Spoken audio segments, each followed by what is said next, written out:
जय हिंद प्यारे बच्चों, मैं श्रीकांत पांडे फिर से आपका एक बार स्वागत करता हूं अपने YouTube channel dream bird academy पे। बच्चों, हम लोग रसायन विज्ञान का 2022 का छठवां सेट पिछले वीडियो में सॉल्व कर रहे थे, जिसका फर्स्ट पार्ट हम लोगों ने सॉल्व कर लिया था। आज हम लोग उसके आगे से सॉल्व करेंगे, तो लेट्स स्टार्ट नाउ। छठवें का पार्ट है, का फर्स्ट पार्ट है कि कारण सहित बताइए कि हैलोजन रंगीन होते हैं, क्यों होते हैं। देखिए, हैलोजन क्या होते हैं, जो दृश्य प्रकाश होता है, जो प्रकाश होता है उसमें से अलग अलग क्वांटम, अलग अलग ऊर्जा के क्वांटम को अवशोषित करते हैं और उनके जो बाह्य इलेक्ट्रॉन होते हैं वो उच्च ऊर्जा स्तर में चले जाते हैं, जिसकी वजह से वो अलग अलग रंग प्रदर्शित करते हैं। जैसा कि हमने यहाँ पे लिख रखा है कि हैलोजन रंगीन होते हैं क्योंकि दृश्य क्षेत्र में प्रकाश अवशोषित कर रंग प्रदर्शित करते हैं। प्रकाश के अवशोषण के फलस्वरूप बाह्य इलेक्ट्रॉन जो होते हैं वो उच्च ऊर्जा स्तर में चले जाते हैं, है ना। और विकिरण के विभिन्न विभिन्न क्वांटम अवशोषित करने के कारण ये भिन्न भिन्न रंगों को प्रदर्शित करते हैं। ठीक है। अच्छा, जैसे ये जो तुम्हारा फ्लोरीन के होते हैं, फ्लोराइड होता है वो पेल येलो कलर को प्रदर्शित करता है, और क्लोराइड होता है वो ग्रीनिश येलो प्रदर्शित करता है, और ब्रोमाइड होता है वो रेडिश ब्राउन, और आयोडीन होता है वायलेट। तो चूंकि अलग अलग ऊर्जा स्तर के मतलब उनको उत्तेजित करने के लिए जो ऊर्जा की आवश्यकता होती है वो अलग अलग होती है, तो अलग अलग ऊर्जा वो दृश्य प्रकाश में अलग अलग कलर की ऊर्जा को अवशोषित करते हैं और उसी के हिसाब से वो अलग अलग कलर को प्रदर्शित करते हैं। इस कारण से ये रंगीन होते हैं। ठीक है। उसके बाद उन्होंने कहा है कि अमोनिया की प्रकृति क्षारीय है, तो बिल्कुल सही बात है। अमोनिया जो है लुईस के अनुसार क्षारीय होती है। अगर हम अमोनिया के सूत्र को लिखें तो NH3 ये जो होता है इस पर लोन पेयर ऑफ इलेक्ट्रॉन होता है। अमोनिया का जो अणु होता है उसमें जो केंद्रीय परमाणु होता है नाइट्रोजन का, उस पर स्वतंत्र इलेक्ट्रॉन युग्म होता है, जिसके कारण से ये बेसिक नेचर को प्रदर्शित करता है। और अगर इसको साबित करना है तो इसकी अभिक्रिया लवण से करवा दो, अम्ल से, सॉरी, अमोनिया की अभिक्रिया अगर हम HCl से करवाएं तो NH4Cl ये बनाती है। और लवण बनाने का मतलब इसका नेचर कैसा होता है, बेसिक नेचर होता है। क्यों होता है? क्योंकि इसके केंद्रीय परमाणु पर स्वतंत्र इलेक्ट्रॉन युग्म होता है। राइट। इसके बाद उन्होंने पूछा है क्या होता है जबकि केवल रासायनिक समीकरण लिखिए। उन्होंने कहा है जिंक तनु HNO3 से अभिक्रिया करता है। तो जिंक की अभिक्रिया जब तनु HNO3 से होती है तो देखिएगा क्या होता है। जब जिंक की अभिक्रिया तनु HNO3 से होती है ये, तो हमें जिंक नाइट्रेट मिलता है, साथ में अमोनियम नाइट्रेट मिलता है। ये इसका केवल समीकरण लिखना था। तो 4Zn plus 10HNO3 is equal to 4ZnNO3 का ट्वाइस और प्लस NH4NO3 प्लस 3H2O, ये समीकरण हमें लिखना पड़ेगा। दूसरा इन्होंने पूछा है फेरस सल्फेट के विलयन में H2SO4 की उपस्थिति में जब क्लोरीन गैस प्रवाहित करते हैं तो हमें फेरिक सल्फेट प्राप्त होता है, यानी कि फेरस सल्फेट का फेरिक सल्फेट में ऑक्सीकरण हो जाता है, जो कि ये समीकरण है FeSO4 plus H2SO4 plus Cl2 is equal to FeSO4 का थ्राइस प्लस 2HCl। राइट ना, यहां तक क्लियर हो गया। इसके बाद अगले क्वेश्चन पे चलते हैं। अथवा है, अथवा में इन्होंने कहा है प्रयोगशाला में अमोनिया गैस बनाने की रासायनिक अभिक्रिया लिखिए, इसे शुष्क अवस्था में कैसे प्राप्त किया जाता है। तो देखिए, शुष्क बुझे हुए चूने की अभिक्रिया जब हम नौसादर से कराते हैं, नौसादर क्या होता है, अमोनियम क्लोराइड NH4Cl की अभिक्रिया हम काय के साथ कराते हैं, कैल्शियम हाइड्रोक्साइड, यानी बुझे हुए चूनों को, इन दोनों को गर्म करेंगे तो हमें अमोनिया गैस प्राप्त होगी। और इसको हम एक जार में अधोमुखी विस्थापन द्वारा एकत्रित कर लेते हैं। तो ये तो हो गई इसकी प्रयोगशाला विधि, यानी प्रयोगशाला में एक रिटार्ट लेंगे, उसमें हम नौसादर लेंगे और कैल्शियम हाइड्रोक्साइड यानी बुझा हुआ चूना लेंगे, और उसको जब हम गर्म करेंगे तो हमें अमोनिया गैस प्राप्त होगी। अब इन्होंने एक कुछल्ला और लगाया है इसमें। इन्होंने क्या पूछा है कि शुष्क अवस्था में गैस कैसे प्राप्त करी जाती है। तो अमोनिया में नमी होती है, इस प्रकार से जब अमोनिया बनती है उसमें नमी होती है, तो नमी को दूर करने के लिए हम उस गैस को कैल्शियम ऑक्साइड यानी कि बिना बुझे चूने के ऊपर से प्रवाहित करते हैं। तो जब हम कैल्शियम ऑक्साइड से उस गैस को प्रवाहित करेंगे तो उसमें जो नमी होगी वो नमी को कैल्शियम ऑक्साइड अवशोषित कर लेगा, जिससे हमें शुष्क अमोनिया गैस प्राप्त हो जाएगी। ठीक है। अब रही बात समीकरण की, तो समीकरण यहाँ से लिख लेंगे, नौसादर और कैल्शियम हाइड्रोक्साइड इन दोनों को मिला के जब हमने गर्म किया तो हमें अमोनिया गैस प्राप्त होगी। कैल्शियम क्लोराइड उसी में रह जाएगा रिटार्ट में, ये गैस तुम्हारी जार में एकत्रित हो जाएगी और उसमें ये नमी भी मिली हुई होगी, उसी नमी को दूर करने की ये बात कर रहे थे।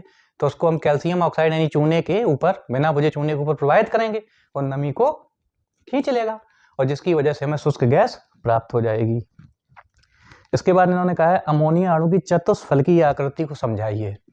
तो आओ समझते हैं अमोनिया की चतुष्फलकीय आकृति। देखिए, अगर हम बात अमोनिया की करें तो अमोनिया ये होती है NH3। इस पर कौन सा संकरण होता है? अगर हम यहाँ से देखें, ऊपर जो हमने सूत्र लिखा है तो ये sigma bond sigma bond sigma bond और ये लोन पेयर ऑफ इलेक्ट्रॉन है। अगर इनके आधार पर देखें तो हम number of BP bond pairs plus lone pairs के आधार पर 3 इसमें बॉन्ड पेयर हैं। एक बॉन्ड का मतलब 2 इलेक्ट्रॉन होते हैं, तो इसमें 4 BP प्लस LP हो गए, तो इसमें sp3 संकरण होता है। और जैसा कि हम जानते हैं कि sp3 संकरित अणु की जो आकृति होती है वो चतुष्फलकीय होती है और उसके जो बॉन्ड एंगल होते हैं 109 डिग्री 28 मिनट के होते हैं। तो हम जैसे अमोनिया का अगर बनाएं तो NH3 HHH, यहाँ पर चौथा बॉन्ड पेयर है ही नहीं, यानी उसकी जगह पे ऑर्बिटल कैसा है? खाली है। वहां पर क्या है? लोन पेयर है, स्वतंत्र इलेक्ट्रॉन युग्म है। तो इसका मतलब ये हुआ जाके कि अमोनिया की जो आकृति है वो कैसी होगी? जाके पिरामिड के आकार की होगी। कैसी होगी? पिरामिड के आकार की होगी, चतुष्फलकी नहीं होगी। sp3 संकरण होने के बावजूद चूंकि उसमें केवल 3 बॉन्ड पेयर और 1 लोन पेयर होता है, तो वहां पर यहाँ पर चूंकि कोई हो ही नहीं सकता, इस तरीके से होती वैसे, लेकिन वहां पर कोई एटम है ही नहीं, यहाँ पर कोई एटम नहीं है, इसलिए ये आकृति कैसी हो जाएगी? केवल पिरामिड के आकार की हो जाएगी। यानी कि अमोनिया की जो अणु की आकृति होती है वो पिरामिडल होती है, ना कि चतुष्फलकी होगी। तो इस क्वेश्चन में ये संशोधन कर लीजिए या लिख दीजिए, क्योंकि अगर आ भी जाता है ऐसे तो आपको ये लिखना है कि अमोनिया अणु की आकृति पिरामिडी होती है, ना कि चतुष्फलकी होती है। राइट, ठीक है। अब अमोनिया के 2 रासायनिक गुणधर्म के समीकरण लिखने हैं, चलिए उनको भी देखते हैं।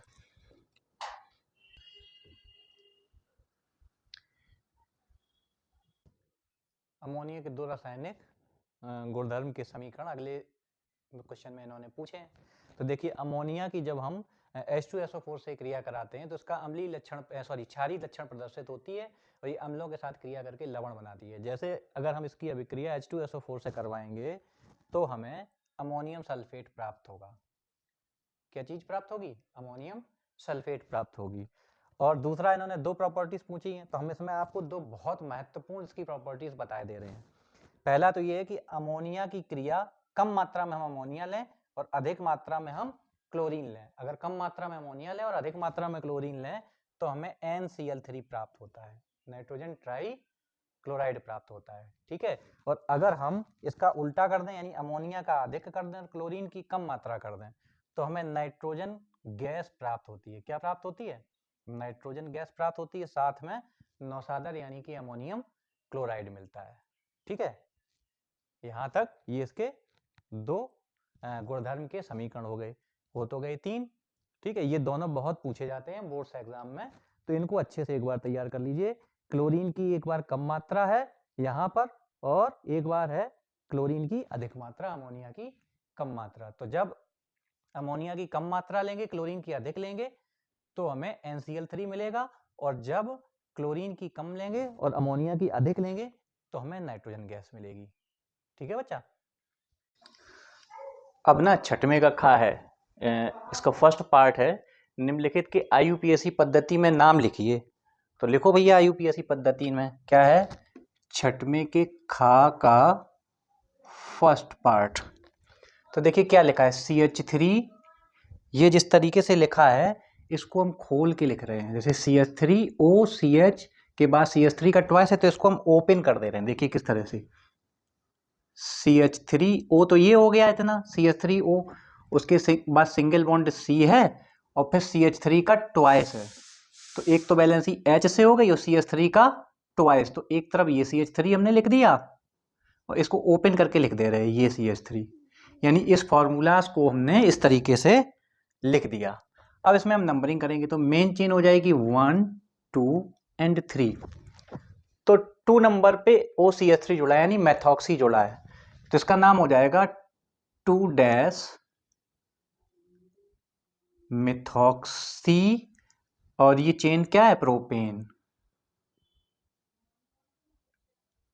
तो इसका IUPAC नेम हो जाएगा 2 मेथॉक्सी प्रोपेन। अब ये जो दूसरा है इसको भी हम खोल ले रहे हैं, इसको भी खोल के लिखते हैं। तो देखिए किस तरीके से लिखेंगे, CH3 का थ्राइस है तो C के तीनों तरफ CH3 लिखा है इसमें। जो CH3 का थ्राइस आपको दिख रहा है यहाँ पे वो इस तरीके से है OH। ये देखिए CH3 का थ्राइस है और COH, तो उसको हमने ओपन करके लिख लिया। अब इसमें मेन चेन ये हो गई 1 2 3, तो 2 नंबर पे ये क्या जुड़ा है, मैथिल, और 2 नंबर पे ही अल्कोहल है तो ऑल हो जाएगा। तो इसका IUPAC नाम हो जाएगा 2 मेथिल ये हो गया। अब ये 3 है propane two all, propane two all, ये हो गए इन दोनों के IUPAC नेम। अब ये कह रहे हैं सेकंड पार्ट में निम्नलिखित पर संक्षिप्त टिप्पणियां लिखिए। तो पहला इन्होंने कहा है रीमर-टीमैन अभिक्रिया। तो रीमर-टीमैन अभिक्रिया अगर आप जाएंगे तो पिछले सेट्स में हम हालांकि करवा चुके हैं, लेकिन फिर भी हम शॉर्ट में आपको बताए दे रहे हैं कि रीमर-टीमैन अभिक्रिया में क्या होता है कि फिनॉल की अगर हम क्लोरोफॉर्म और KOH या NaOH से अभिक्रिया कराते हैं तो हमें सैलिसिल एल्डिहाइड मिलता है। देखिए ये है आपका सेकेंड पार्ट। सेकेंड पार्ट में क्या है, फिनॉल, रीमर-टीमैन अभिक्रिया है तो फिनॉल की रिएक्शन हम करवा रहे हैं। ये रहा आपका फिनॉल, इसकी अभिक्रिया हम करवाएंगे क्लोरोफॉर्म से +3 KOH, या हम NaOH भी ले सकते हैं। तो हमें मिलेगा जो मेन प्रोडक्ट होगा हमारा, वो हमारा मेन प्रोडक्ट जो होगा वो है सैलिसिल एल्डिहाइड OHCHO। ये है हमारा सैलिसिल एल्डिहाइड।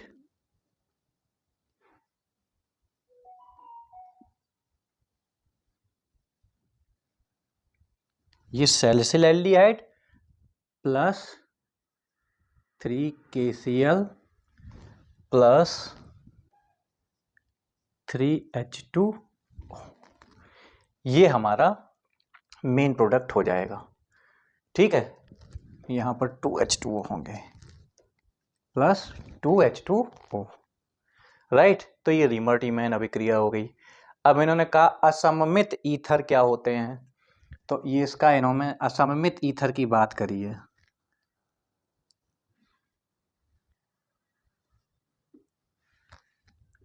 असममित ईथर, तो देखिए ईथर क्या होते हैं, जब ऑक्सीजन परमाणु के दोनों तरफ क्या जुड़े हों, एल्किल या एरिल, या तो एल्किल जुड़े हों या एरिल जुड़े हों, तो वो क्या हो जाएगा, ईथर। या हम कह सकते हैं कि ऑक्सीजन की जब 2 संयोजकताएं 2 कार्बन परमाणुओं से जुड़ी होती हैं तो उसको हम क्या कहते हैं, ईथर कहते हैं। और जब ये दोनों ग्रुप समान होते हैं, जैसे मान लीजिए हम ऑक्सीजन की एक तरफ CH3 जोड़ दें OCH3, तो ये सेम एल्किल ग्रुप हो गए, यानी दोनों में मैथिल हैं, तो इनको क्या कहेंगे, एक जैसे हैं तो इनको क्या कहेंगे, सममित ईथर। ये हो गए सममित ईथर। जब ऑक्सीजन परमाणु से जुड़े दोनों एल्किल समूह कैसे हों, सेम हो, या तो एल्किल कह सकते हैं या एरिल भी हो सकते हैं, एरिल समूह जुड़े हों तो कैसे हो जाएंगे, सममित ईथर। और जब इससे जुड़े एल्किल समूह, जैसे मान लीजिए एक तरफ CH3 जोड़ दिया, एक तरफ जोड़ दिया C2H5, तो ये कैसे हो गए, डिफरेंट हो गए। तो ये कैसा हो गया, असममित ईथर। ये कैसा ईथर हो गया, असममित। क्यों, इससे दोनों ग्रुप, दोनों एल्किल समूह अलग अलग हैं। या हम एक तरफ जोड़ दें C6H5 OCH3, तो देखिए अभी भी अलग अलग हो गए, एक तरफ एल्किल हो गया, एक तरफ एरिल ग्रुप हो गया। तो जब ऑक्सीजन से दोनों अलग अलग एल्किल या एरिल या डिफरेंट एल्किल या डिफरेंट एरिल ग्रुप जुड़े हों तो उसको हम कहते हैं असममित ईथर, राइट। अच्छा, इसके बाद इन्होंने कहा है विलियमसन संश्लेषण। तो ईथर बनाने की विधि है, जब हम किसी सोडियम एल्कोक्साइड की अभिक्रिया एल्किल हैलाइड से कराते हैं। सोडियम एल्कोक्साइड RONA, ये क्या हम पढ़ा रहे हैं? ये हम पढ़ा रहे हैं विलियमसन संश्लेषण, विलियमसन संश्लेषण।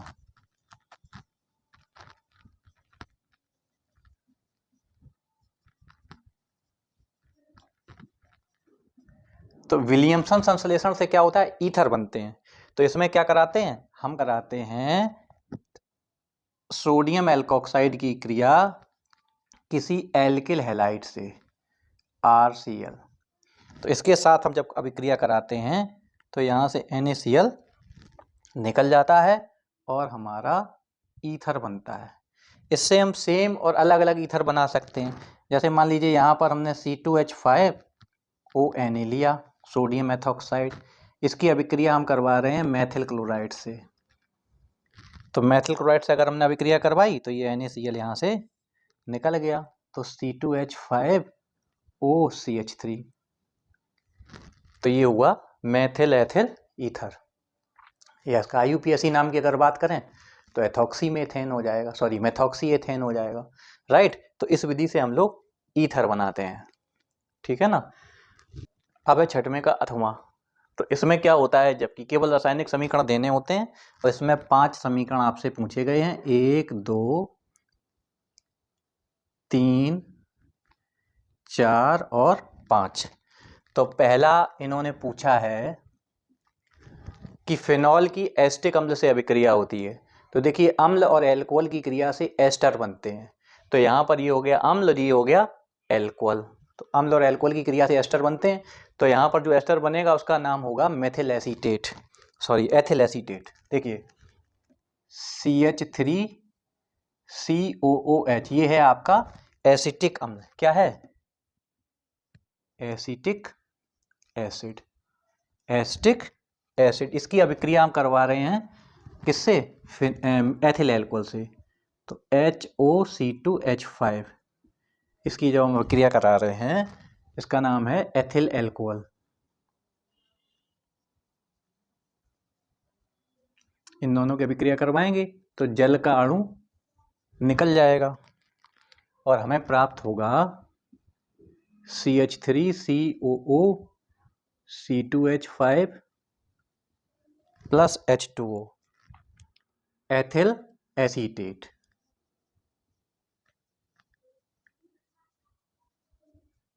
ठीक है, ये एस्टर होता है।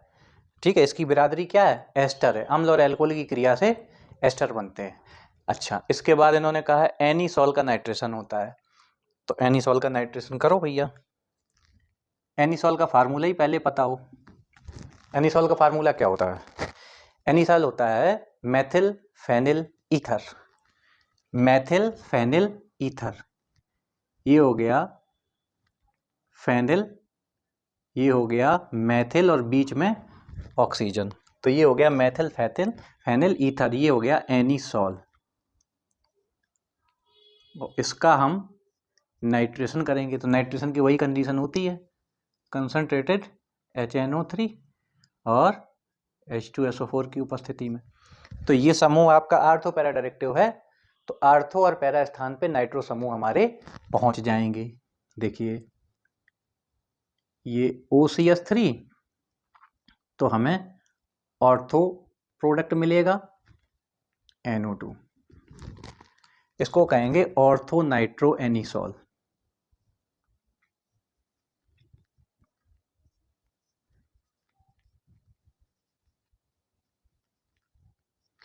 और प्लस साथ में हमें मिलेगा पैरा नाइट्रो एनीसॉल।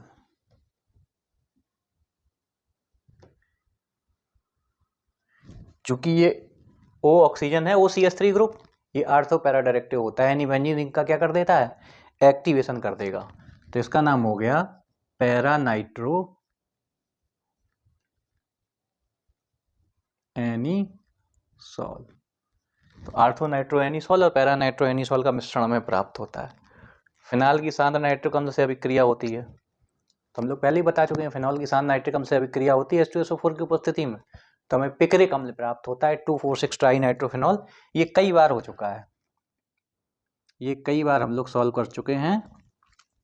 फिनॉल की सांद्र HNO3 से अभिक्रिया कराते हैं, ये रहा आपका फिनॉल कंसंट्रेटेड HNO3, तो देखो भैया OH आर्थो NO2 और NO2, इसको कहते हैं पिक्रिक अम्ल। अगर नंबरिंग की बात करें तो 1 2 3 4 5 6, तो 2 4 6 ट्राई नाइट्रोफिनॉल, ये एक विस्फोटक होता है। 2,4,6 ट्राई नाइट्रोफिनॉल बनता है फिनॉल के नाइट्रीकरण से, है। अच्छा, एल्कोहल का निर्जलीकरण शांत सल्फ्यूरिक अम्ल के साथ अगर हम 140 डिग्री सेंटीग्रेड पर गर्म करते हैं तो हमें ईथर प्राप्त होता है। ये ईथर बनाने की प्रयोगशाला विधि है। देखिए, एल्कोहल का निर्जलीकरण क्या होता है, जब एल्कोहल को हम 140 डिग्री सेंटीग्रेड पर गर्म करते हैं H2SO4 की उपस्थिति में, तो हमें ईथर प्राप्त होता है। जैसे सपोज करिए हम ले रहे हैं एथिल एल्कोहल। एथिल एल्कोहल के हमने ले लिए 2 अणु और इसको हम गर्म कर दे रहे हैं H2SO4 की उपस्थिति में 140 डिग्री सेंटीग्रेड पे, तो जल का एक अणु निकल जाएगा और हमें मिल जाएगा CH3 CH2O CH2 CH3 plus H2O, die ethyl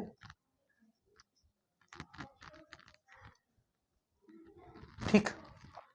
ये हो गया एल्कोहल का निर्जलीकरण किया जाता है, राइट। और अगर हम इसको 170 डिग्री सेंटीग्रेड पे गर्म कर देंगे तो जल का एक अणु निकल जाएगा और एल्कीन बन जाएगी। अगर इसी अभिक्रिया को हम कैसे कराएं, 170 डिग्री सेंटीग्रेड पे गर्म करें, CH3 CH2 OH concentrated H2SO4 170 degree centigrade पे, तो CH2 double bond CH2 plus H2O, alkene हमें मिल जाएगी।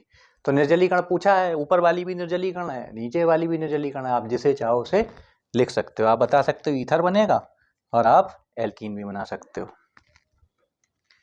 अब इसका लास्ट वाला रह गया, फिनॉल की क्रिया ब्रोमीन जल से होती है। तो फिनॉल की क्रिया जब ब्रोमीन जल से होती है तो 2,4,6 ट्राई ब्रोमोफिनॉल बनता है। देखिए किस तरीके से, ये आपका लास्ट वाला है, ये रहा आपका फिनॉल। इसकी हम अभिक्रिया करवाएंगे ब्रोमीन जल से। ठंडे से ही करवा दो तो क्या होगा, यहाँ पर तो OH बैठा ही है, 2 नंबर पर Br जुड़ जाएगा, 4 पे Br और 6 पे Br प्लस सब जगह से हाइड्रोजन 3HBr निकल जाएगा और ये आपका हो गया 2,4,6 ट्राई ब्रोमोफिनॉल,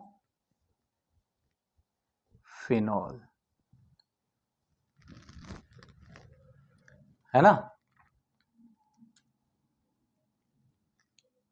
ठीक है। अनसॉल्व सॉल्व करने की सबसे मज़ेदार बात पता है क्या है, कि जैसे ही हम 4-5 सेट सॉल्व कर लेते हैं वैसे ही इतने सारे क्वेश्चन रिपीट होने लगते हैं।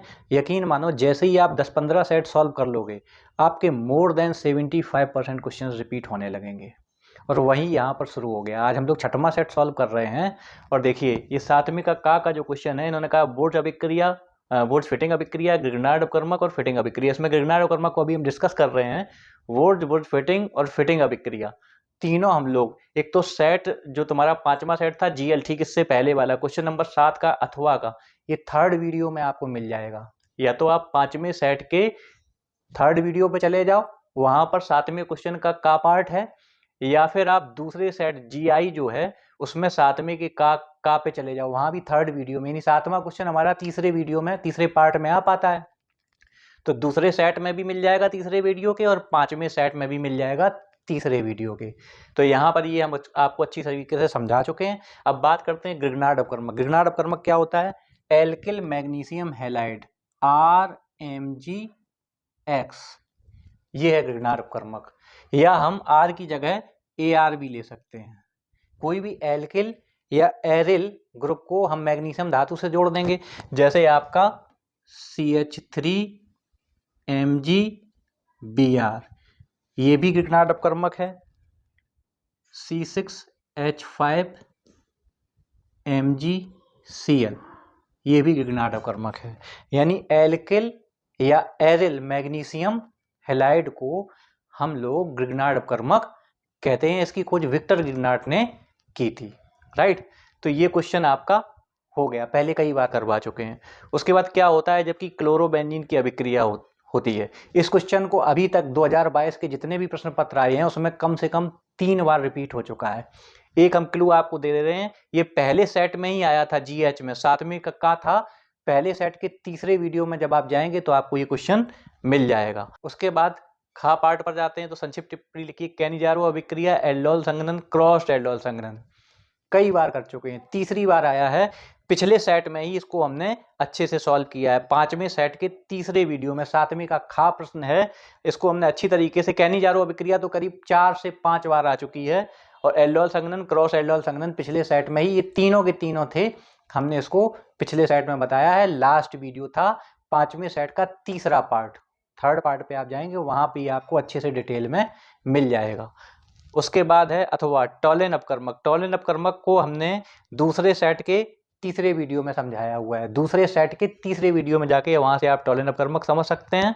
और फैलिंग विलयन तीसरे सेट के दूसरे वीडियो में आपको मिल जाएगा, वहां पर हमने फैलिंग विलयन समझाया हुआ है। तीसरे सेट के, और फैलिंग विलयन आपको तीसरे सेट के दूसरे पार्ट में मिल जाएगा। क्वेश्चन नंबर 4 का घा है ये, ठीक। अब बात है मेथिल कीटोन का हेलोफॉर्म अभिक्रिया। तो मेथिल कीटोन आपका हो गया CH3COCH3, ये मेथिल कीटोन है। तो मेथिल कीटोन की हेलोफॉर्म अभिक्रिया क्या होती है? NaOH और क्लोरीन से अभिक्रिया करवाएंगे। तो सबसे पहले स्टेप में हम इसकी क्लोरीन से अभिक्रिया करवा रहे हैं, तो CH3COCCl3 प्लस 3HCl हमें मिलेगा। अब इसकी अभिक्रिया हम करवाएंगे NaOH से, तो CH3COCCl3 प्लस HONA, तो देखिएगा ये आपका क्लोरोफॉर्म बन जाएगा। CHCl3 और प्लस CH3COONA, सोडियम एसीटेट और क्लोरोफॉर्म बनेगा। इन दोनों को कंबाइंड चाहो करना तो कंबाइंड कर सकते हो, तो जोड़ दो, तो ये आपका कैंसिल हो जाएगा यहाँ से। तो CH3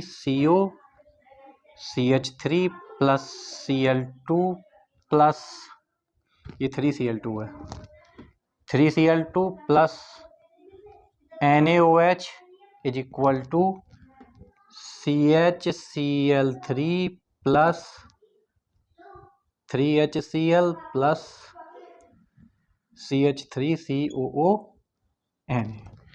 आप चाहो तो 2 पदों में भी लिख सकते हो या सिंगल स्टेप में भी इस हेलोफॉर्म अभिक्रिया को लिख सकते हो। यानी मेथिल कीटोन की हमने हेलोफॉर्म अभिक्रिया करवा दी। यहाँ तक आपके 2022 के 6 सेट कंप्लीट हो गए हैं, राइट ना। तो आप क्या करिए, इनकी तैयारी करते रहिए, इनका अच्छे से रिवीजन करिए। आपका केवल एक सेट 2022 का 7वां सेट बचा हुआ है, इसको अभी हम लोग अगले वीडियो में लेकर आ रहे हैं, बहुत जल्दी इसको सॉल्व करेंगे। तब तक के लिए आप तैयारी करते रहिए, मस्त रहिए, प्रसन्न रहिए। जय हिंद।